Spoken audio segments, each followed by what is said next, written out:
গতকালকে আপনারা দেখেছেন পুলিশ ইদানিং তারা রমজানে খুব পর্দানশীল হয়ে গেছে। তারা ইদানিং মুখ না ডেকে কোনো জায়গায় বের হইতে পারে না, এমনকি টিস করবার ভয়ে তাদের নেম প্লেটটাও তারা ঢেকে রাখে, যাতে পরবর্তীতে তাদেরকে আইডেন্টিফাই করা না যায়। রমজানে তো আমরা পুলিশে পর্দানশীল হইতে বলি নাই, কিন্তু যেই পুলিশ জনগণের বিরুদ্ধে আচরণ করবে, জনগণের বিপক্ষে তার পেটোরা বাহিনীকে লেলিয়ে দিবে, আমরা বলতে চাই জুলাইকে তোমরা ভুলে যাইও না।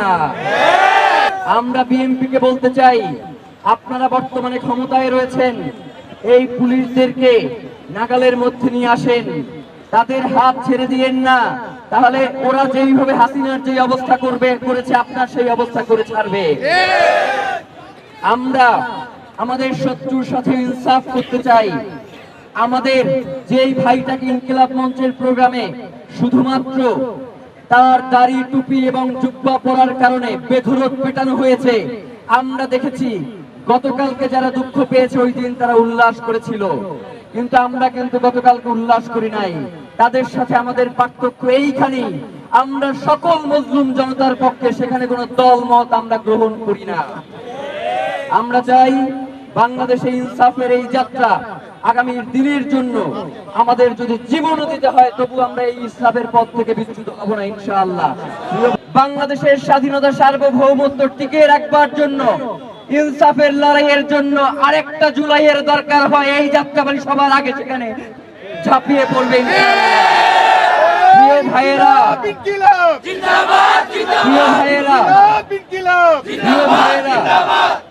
আমাদের কথা খুব স্পষ্ট, আমরা সৎ থাকতে চাই, আমরা যে অসৎ হবে তার বিরুদ্ধাচরণ করতে চাই। ইনসাফ আমাদের মাপকাঠি, সৎ অসৎ, ইনসাফি বেইনসাফি, স্বাধীনতা পরাধীনতা, সীমান্ত সুরক্ষা, সীমান্ত প্রতিবেশী রাষ্ট্রের কাছে বর্গা দেয়া, আমাদের মাপকাঠি খুব সীমান্ত। আমাদের মাপকাঠি হবে স্বাধীনতা, আমাদের মাপকাঠি হবে ইনসাফ। আমরা যদি দেখি কেউ অনেক আসনে নির্বাচিত হয়ে বাংলাদেশের মানুষের অধিকারকে প্রতিবেশী রাষ্ট্রের কাছে হস্তান্তর করছে, তুমি 350 আসনেও যদি নির্বাচিত হও, বাংলাদেশের জনগণ তোমাদেরকে বাংলাদেশ থেকে উৎখাত করে ছাড়বে।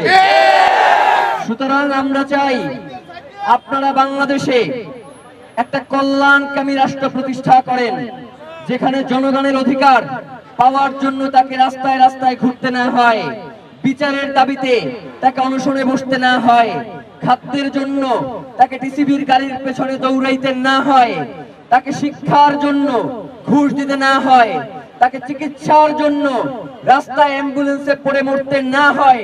আমরা এমন একটা বাংলাদেশের স্বপ্ন দেখি। আমাদের এই স্বপ্নে যারা বাধা দিবে তাদের জন্য আরেকটা জুলাই অপেক্ষা করছে।